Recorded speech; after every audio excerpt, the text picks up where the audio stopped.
ಮಹಿಳಾ ಮೀಸಲಾತಿ ಕಾಯ್ದೆ ಹಾಗೂ ಲೋಕಸಭಾ ಕ್ಷೇತ್ರಗಳ ಮರು ವಿಂಗಡಣೆ ಕಾಂಗ್ರೆಸ್ ಪಕ್ಷವು ವಿರೋಧ ವ್ಯಕ್ತಪಡಿಸ್ತಾ ಇರುವುದು ಇದೀಗ ರಾಜಕೀಯ ವಲಯದಲ್ಲಿ ಸಾಕಷ್ಟು ಚರ್ಚೆಗೆ ಗ್ರಾಸವಾಗಿದೆ.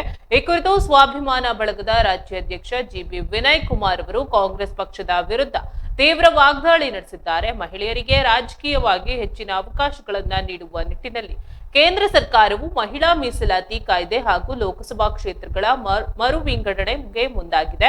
ಆದರೆ ಕಾಂಗ್ರೆಸ್ ಪಕ್ಷದ ಹಿರಿಯ ನಾಯಕರಾದ ಸೋನಿಯಾ ಗಾಂಧಿ ಮತ್ತು ಮಲ್ಲಿಕಾರ್ಜುನ್ ಖರ್ಗೆ ಅವರು ಈ ನಡೆಯನ್ನ ವಿರೋಧಿಸ್ತಾ ಇದ್ದಾರೆ ಎಂದು ವಿನಯ್ ಕುಮಾರ್ ಆರೋಪಿಸಿದ್ದಾರೆ. ಇದು ಮಹಿಳಾ ಸಬಲೀಕರಣದ ಕನಸಿಗೆ ಹಿನ್ನಡೆಯಾಗಲಿದೆ ಎಂದು ಅವರು ಅಭಿಪ್ರಾಯಪಟ್ಟಿದ್ದಾರೆ. ಕುಟುಂಬ ರಾಜಕಾರಣಕ್ಕೆ ಕಡಿವಾಣ ಹಾಕಬೇಕೆಂದು ಆಗ್ರಹಿಸಿದ ವಿನಯ್ ಕುಮಾರ್ ಅವರು ಕಾಂಗ್ರೆಸ್ ಪಕ್ಷವು ತಮ್ಮ ಕುಟುಂಬ ರಾಜಕಾರಣವನ್ನ ಉಳಿಸಿಕೊಳ್ಳಿ ಈ ಕಾಯ್ದೆಯನ್ನ ವಿರೋಧಿಸ್ತಾ ಇದೆ ಎಂದು ನೇರವಾಗಿ ಆರೋಪ ಮಾಡಿದ್ದಾರೆ. ಇದು ಪ್ರಜಾಪ್ರಭುತ್ವ ವ್ಯವಸ್ಥೆಗೆ ಮಾರಕವಾಗಿದೆ ಎಂದು ತಿಳಿಸಿದ್ದಾರೆ. ಕೇಂದ್ರ ಸರ್ಕಾರ ಜಾರಿಗೆ ತರಲು ಉದ್ದೇಶಿಸಿರುವ ನಾರಿ ಶಕ್ತಿ ವಂದನಾ 2023 ಕಾಯ್ದೆಗೆ ಕಾಂಗ್ರೆಸ್ ಪಕ್ಷವು ವಿರೋಧ ವ್ಯಕ್ತಪಡಿಸ್ತಾ ಇರೋದು ದುರದೃಷ್ಟಕರ ಸಂಗತಿಯಾಗಿದೆ ಎಂದು ವಿನಯ್ ಕುಮಾರ್ ಹೇಳಿದ್ದಾರೆ. ಈ ಕಾಯ್ದೆಗೆ ಎಲ್ಲಾ ರಾಜಕೀಯ ಪಕ್ಷಗಳು ಬೆಂಬಲ ನೀಡಬೇಕು ಎಂದು ಇದು ಮಹಿಳೆಯರ ಹಕ್ಕುಗಳನ್ನ ಎತ್ತಿ ಹಿಡಿಯುವ ಮಹತ್ವದ ಹೆಜ್ಜೆಯಾಗಿದೆ ಎಂದು ಕರೆ ನೀಡಿದ್ದಾರೆ. ರಾಜಕೀಯ ಪಕ್ಷಗಳು ರಾಜಕೀಯ ಲಾಭಕ್ಕಾಗಿ ಮಹಿಳೆಯರ ಹಿತಾಸಕ್ತಿಗಳನ್ನ ಬಲಿ ಕೊಡಬಾರದು ಎಂದು ಅವರು ಕಿವಿಮಾತು ಹೇಳಿದ್ದಾರೆ. ಕೂತ್ರೆ ಡಿಲೇ ಆಗ್ತದೆ.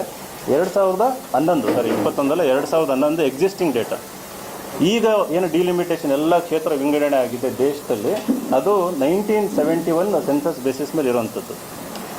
ಇವ್ರು ಹೇಳ್ತಾ ಇರೋಂಥದ್ದು 2011 ಅಪ್ಡೇಟೆಡ್ ಸೆನ್ಸಸ್ ಮೇಲೆ ಮಾಡ್ತೀವಿ ಅಂತಂದು ಅದನ್ನು ಕೂಡ ವಿರೋಧ ಮಾಡ್ತಾ ಇದ್ದಾರೆ. ನಾನು ಆಗಲೇ ಹೇಳ್ದಂಗೆ 2023 ಮಹಿಳಾ ರಿಸರ್ವೇಷನ್ ಬಿಲ್ ಬಂದಾಗ ಆರ್ಟಿಕಲ್ 334 ಏನಲ್ಲಿ 2 ಕಂಡೀಷನ್ ಇತ್ತು.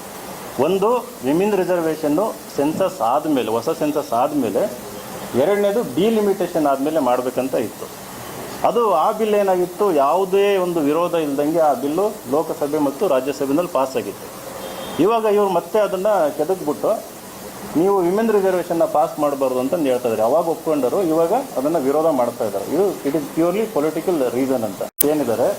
ಮೇಲ್ ಕ್ಷೇತ್ರಗಳು ಏನಿದ್ದಾವೆ ಅದು ಕಳ್ಕೊಳ್ಳೋದು ಬೇಡ ಅಂತಂದು 580ಕ್ಕೆ ಸೀಟ್ ಏರಿಸಿ ಅದರಲ್ಲಿ ಸುಮಾರು ಒಂದು 270ರಿಂದ 280 ಮಹಿಳೆಯರಿಗೆ ಅವಕಾಶ ಮಾಡಿಕೊಡ್ಬೇಕಂತ. ನಮ್ಮ ಸ್ವಾಭಿಮಾನಿ ಬಳಗದ ಪ್ರಕಾರ ಇದು ಭಾಳ ಸೂಕ್ತವಾದ ಒಂದು ಮಿಡಲ್ ಪಾತ್ ಅಂತಂದು. ಇಲ್ಲಿ ಯಾವುದೇ ಒಂದು ಕ್ಷೇತ್ರಕ್ಕೂ ಅನ್ಯಾಯ ಆಗಲ್ಲ. ಹಾಗೆಯೇ ಎಕ್ಸಿಸ್ಟಿಂಗ್ ಸುಮಾರು ಒಂದು 543 ಏನು ಕ್ಷೇತ್ರ ಇದ್ದಾವೆ ಅವು ಕೂಡ ಡಿಸ್ಟರ್ಬ್ ಆಗೋದಿಲ್ಲ ಅಂತಂದು. ಈಗ ಅದನ್ನು ವಿರೋಧ ಮಾಡ್ತಾ ಇದ್ದಾರೆ.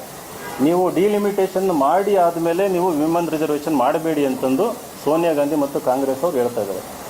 ಇಂಡೈರೆಕ್ಟಾಗಿ ನಮಗೆ ವಿಮೆನ್ ರಿಸರ್ವೇಷನ್ ಈಗ ಬೇಡ ಅಂತಂದು. ಇದರಲ್ಲಿ ಪೊಲಿಟಿಕಲ್ ರೀಸನ್ ಇದೆ. ಪೊಲಿಟಿಕಲ್ ಕಾರಣ ಏನು ಅಂತಂದರೆ, ಈ ಒಂದು ರಿಸರ್ವೇಷನ್ ಏನಾದರೂ ಜಾರಿ ಆಯಿತು ಅಂತಂದರೆ BJPಗೆ ಅನುಕೂಲ ಆಗುತ್ತೆ ಅಂತ. BJPಗೆ ಯಾವ ರೀತಿ ಅನುಕೂಲ ಆಗುತ್ತೆ?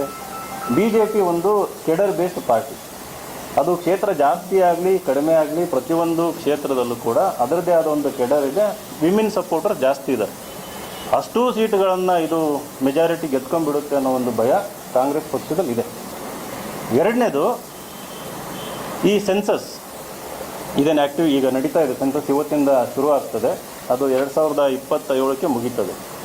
2021 ಸೆನ್ಸಸ್ ಡೇಟಾ ಮೇಲೆ ನಾವು ಮಾಡಬೇಕಂತ ಹೇಳ್ತಾ ಇದ್ದಾರೆ. ಈಗ ನಾವು ಅದನ್ನು ವೇಟ್ ಮಾಡ್ಕೊತ ಕೂತ್ರೆ ಡಿಲೇ ಆಗ್ತದೆ.